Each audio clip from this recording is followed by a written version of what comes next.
સાબર અવાજ ન્યૂઝમાં આપનું સ્વાગત છે। પાટણમાં ગરબા ડાન્સ ગ્રુપ દ્વારા ગરબા ક્લાસનો પ્રારંભ। ગરબા ગ્રુપમાં આવતી ફી ખર્ચ કાઢીને સેવાકીય પ્રવૃત્તિઓમાં વાપરવામાં આવે છે।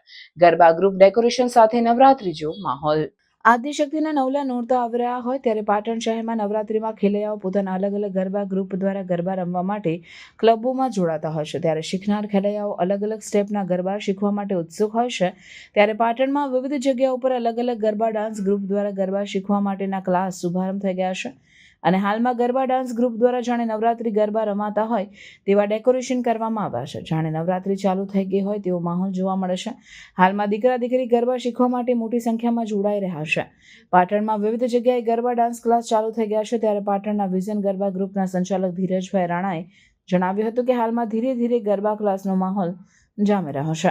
ત્યારે બીજા ગ્રુપ સંચાલક વિપુલભાઈ પંચાલે જણાવ્યું કે ગઈ સાલ કરતાં મોંઘવારી વધતા ગરબા ફીમાં વધારો કરવામાં આવ્યો છે અને દર અઠવાડિયામાં રવિવારના દિવસે અલગ ઇવેન્ટ કરવામાં આવે છે। આ વિઝન ગરબા ગ્રુપના સંચાલકે જણાવ્યું હતું કે જે ફી આવે છે તેમાંથી ખર્ચ કાઢી બાકીની તમામ રકમ સેવાકીય પ્રવૃત્તિઓ દ્વારા કરવામાં આવે છે। કેમ્પ તેમજ સ્કૂલમાં તિથિ પૂજન જેવા સેવાકીય કામ કરવામાં આવે છે। રિપોર્ટર લક્ષ્મીચંદ સોલંકી, પાટણ। આવા ન્યૂઝ જોવા માટે સાબર આવાજ યુટ્યુબ ચેનલને સબસ્ક્રાઇબ કરો અને લાઇક કરો, જેથી હવે પછીના દરેક સમાચાર સબસ્ક્રાઇબ કરેલા હશે તેઓને નવા સમાચારની માહિતી મળી જશે।